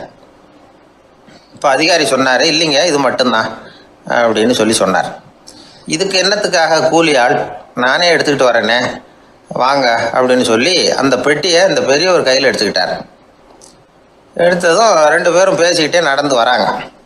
இப்போ பெரியவர் சொன்னார், இப்போ உள்ள நாகரிகம் எப்படி இருக்குன்னா, சுமை கால் பணம் சுமக்கூலி முக்கால் பணம் அப்படிங்கிற மாதிரி இருக்குது. பணத்தை வீணாக்கிறதோட இது கௌரவம்னு வேற நினைக்கிறாங்க அப்படின்னார். அவர் சொல்கிறது சரிதான். 10 ரூபாய் மதிப்புள்ள ஒரு சுமையை 30 ரூபா கொடுத்து தூக்கிட்டு போவோம். நாமே அதை தூக்குனா நமக்கு கௌரவ குறைச்சல் அப்படின்னு நினைப்போம். இதுதான் நம்ம நிலைமை. ஆனால் அந்த பெரியவர் என்ன சொன்னார் தெரியுமா? நீங்கள் எங்கே போகணுமோ அது வரைக்கும் நானே இதை எடுத்துகிட்டு வரேன் அப்படின்னார். அந்த அதிகாரி பக்கத்தில் உள்ள ஒரு ஹோட்டல் வரைக்கும் போனார். பெரியவரும் அங்கே கொண்டுட்டு போய் பெட்டியை வச்சார். உடனே அந்த பெரிய அதிகாரி அவருக்கு பணம் கொடுக்கறதுக்காக பர்ஸை எடுத்தார். உடனே இவர், ஐயா, எனக்கு கூலி எதுவும் வேணாம், உங்களுக்கு சேவை செய்கிறது என்னுடைய கடமை, நான் இந்த சேவையை செய்தது பணத்துக்காக இல்லை, அன்புக்காக அப்படின்னு சொல்லிவிட்டார். அதுக்கப்புறம் அவர் நன்றின்னார். 2 பேரும் பிரிஞ்சுட்டாங்க. இது முடிஞ்சது. அன்னைக்கு சாயந்தரம் அங்கே ஒரு பெரிய கூட்டம் நடக்குது. இந்த அதிகாரியும் அந்த கூட்டத்துக்கு போகிறார். மக்கள் கூட்டம் ரொம்ப அதிகம். அதனால் இந்த அதிகாரியும் ஒரு ஓரமாக உட்காந்துக்கிட்டார். அப்புறம் கொஞ்ச நேரத்தில் இந்த முக்கிய விருந்தினர் பேசுகிறதுக்காக வரார் மேடைக்கு. மேடையில் இருந்த பெரியவங்கள்லாம் எழுந்திரிச்சு நின்று அவருக்கு மாலை போட்டு மரியாதை செய்கிறாங்க. எங்கேயோ ஒரு மூலையில் உட்காந்துருந்தார் அதிகாரி. அவர் இதை கவனித்தார். அவருக்கு ரொம்ப ஆச்சரியம், அதிர்ச்சி.